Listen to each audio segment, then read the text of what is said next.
அனைவருக்கும் வணக்கம். நம்ம ஹெல்தி ஹோம் சமையலில் இன்றைக்கி தீபாவளி ஸ்வீட் பாதுஷா எப்படி செய்கிறதுன்னு பார்க்க போகிறோம். பாதுஷா செய்கிறதுக்கு 2 டம்ளர் மைதா மாவு, 230லேருந்து 250 கிராம் இருக்கும், 1/4 கிலோ இருக்கும். எந்த டம்ளரால் எடுத்தோமோ அதே டம்ளரால் 1/4 டம்ளர் நெய், 50 ml இருக்கும். இப்போ இதை மாவோடு நம்ம சேர்த்துக்கலாம்.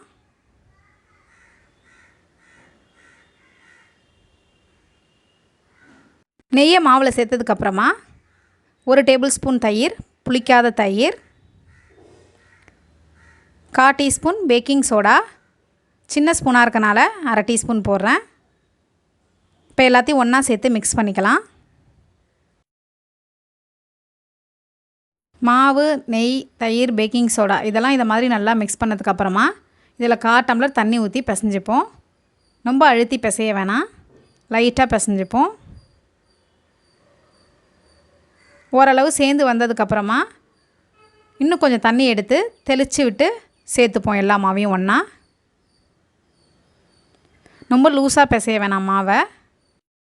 மாவு நம்மளுக்கு ஒன்றா சேர்ந்து வந்தாலே போதும். மாவில் தண்ணியை தெளித்து தான் பிசையணும். நிறைய தண்ணியை ஊற்றிட்டோம்னா மாவு கொஞ்சம் குழ குழன்னு ஆகிடும், அப்புறம் சரியாக பாதுஷா வராது. பாதுஷா மாவில் நம்ம டால்டாக்கு பதிலாக நெய் சேர்த்துருக்கோம். டால்டாக்கு நம்மளுக்கு என்ன ரிசல்ட் கிடைக்குமோ அதே ரிசல்ட் நெய் சேர்த்தாலும் நம்மளுக்கு கிடைக்கும். ஏன்னா டால்டாவில் ஈரத்தன்மை கிடையாது, அதே மாதிரி நெய்யிலும் ஈரத்தன்மை கிடையாது. நல்லா பாதுஷா லேயர் லேயராக வரும். அதே மாதிரி பேக்கிங் சோடாவும் தயிரும் நல்லா ரியாக்ட் பண்ணி பாதுஷா நல்லா சாஃப்டாக இருக்கும். இதை மாதிரி மாவை நல்லா நம்ம பிசைஞ்சதுக்கப்புறமா உள்ளே நம்ம ஓப்பன் பண்ணி பார்த்தோம்னா இதை மாதிரி லேயர்ஸாக இருக்கணும். நெய் போட்டாலே நம்மளுக்கு இந்த லேயர்ஸ் எல்லாம் கிடச்சிடும்.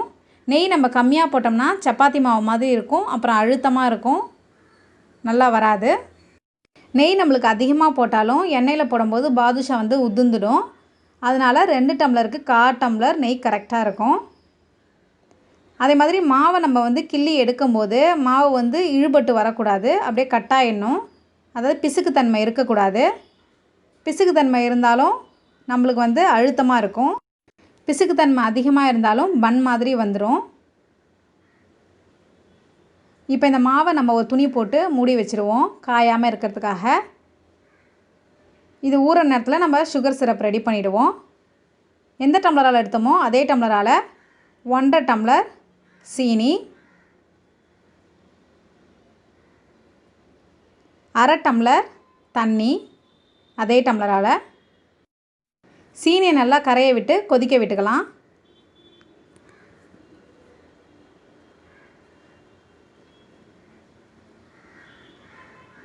இதை மாதிரி ஒரு கரண்டியை வச்சு கலரி நல்லா சீனியை கரைய விட்டுக்கலாம். ஒரு 5 நிமிஷம் விட்டுட்டோம்னா இதை மாதிரி கொதிக்க ஆரம்பிச்சிடும். இப்போ ஒரு கம்பி பதம் வருதான்னு செக் பண்ணி பார்ப்போம். பாதுஷாக்கு ஒரு கம்பி பதம் இருந்தால் போகிறோம். இன்னும் வரலை, இன்னும் ஒரு 2 மினிட்ஸ் விட்டு பார்ப்போம். இப்போ செக் பண்ணி பார்க்கலாம். ஒரு கம்பி வருது, ஆனால் பிரேக் ஆகுது. இதே மாதிரி தான் இருக்கணும். இப்போ இதோட நம்ம ஒரு 1/2 ஸ்பூன் லெமன் ஜூஸ் சேர்த்துப்போம். ஏன்னா பாகு நம்மளுக்கு முத்தாமல் இருக்கிறதுக்காக இதில் லெமன் ஜூஸ் சேர்க்குறேன். லெமன் ஜூஸ் விட்டு நல்லா மிக்ஸ் பண்ணதுக்கப்புறமா இதோட 1/2 ஸ்பூன் ஏலக்காய் பவுடர் சேர்த்துப்போம். ஏலக்காய் பவுடரையும் சேர்த்து மிக்ஸ் பண்ணிவிட்டு நம்ம அடுப்பை ஆஃப் பண்ணிடலாம்.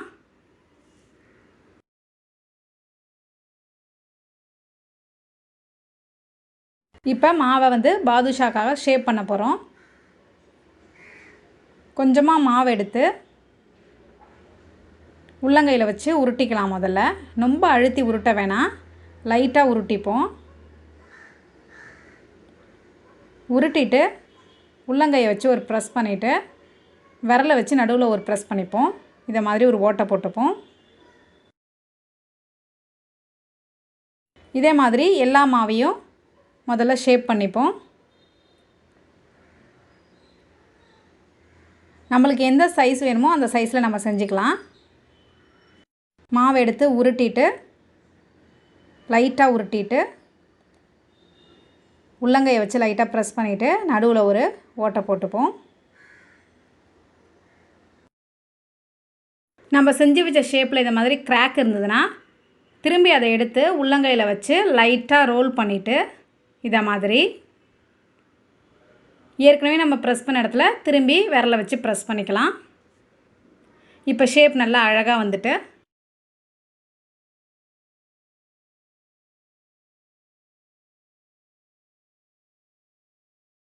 இதே மாதிரி எல்லா மாவையும் நம்ம ஷேப் பண்ணதுக்கப்புறமா தான் ஸ்டவ்வில் வந்து எண்ணெயை வைக்கணும்.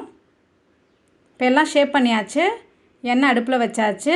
எண்ணெய் வந்து பொறுக்கிற சூட்டில் இருக்கணும். அடுப்பை வந்து லோ ஃப்ளேமில் வச்சுட்டு தான் பாதுஷா வந்து எண்ணெயில் போடணும். எண்ணெயில் போட்டதுக்கப்புறமா இதை மாதிரி லைட்டாக பொரிய ஆரம்பிக்கும். பாதுஷா வந்து நம்ம பூரி பொரிக்கிற மாதிரி பொரிச்சு எடுக்கக்கூடாது. அந்தளவுக்கு சூடு எண்ணெய் வேணாம். ஏன்னா பாதுஷா மேலே பபுள்ஸாக பொரியாக வந்துடும். பாதுஷா வந்து வழவழன்னு இருக்கணும். அதனால் லோ ஃப்ளேமில் வச்சுக்கலாம்.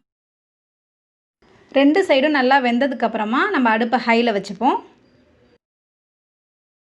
எண்ணெயில் பாதுஷாவை வந்து ஒரே ஷிஃப்ட்டில் போட்டு பொரிச்சு எடுத்துடணும். சப்போஸ் நம்ம 2 ஷிஃப்ட்டாக போட்டு பொரிக்க போகிறோன்னா அடுப்பை ஆஃப் பண்ணிவிட்டு எண்ணெயோட சூடை கம்மி பண்ணிவிட்டு பாதுஷாவெல்லாம் போட்டுட்டு திரும்பி அடுப்பை ஆன் பண்ணிக்கணும். பாதுஷா இப்போ வேக ஆரம்பிக்குது. நல்லா வெந்தோடனே கலர் சேஞ்ச் ஆக ஆரம்பிக்குது. நல்லா 2 சைடும் நம்ம திருப்பி விட்டு வேக விட்டுக்கணும்.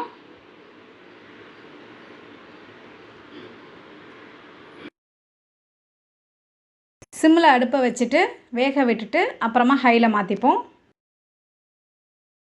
2 சைடும் நல்லா வெந்துட்டு இப்போ அடுப்பை ஹையில் வச்சுக்கலாம். நல்லா பாதுஷா உப்பி இருக்குது. இப்போ நல்லா ஹையில் வச்சதுக்கப்புறம் கலர் சேஞ்ச் ஆக ஆரம்பிக்குது. இப்போ கரண்டியை வச்சு நல்லா இப்படி கலரிக்கிட்டே இருந்தோம்னா எல்லாமே ஒரே கலராக இருக்கும். நல்லா கோல்டன் கலர் வந்தோடனே இதை எடுத்து பாகில் போட்டுக்கலாம்.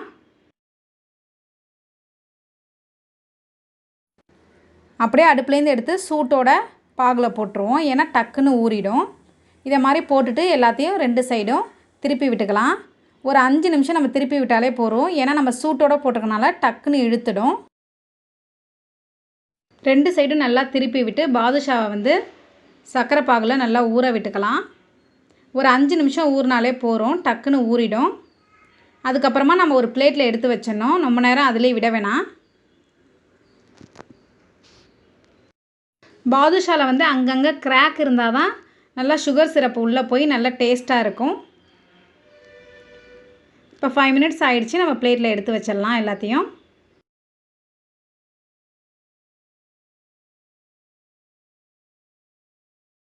பாதுஷா பார்க்கவே ரொம்ப அழகாக இருக்குது. உள்ளே எப்படி இருக்குன்னு பார்க்கலாம். நான் ஒன்று எடுத்து ஓப்பன் பண்ணுறேன்.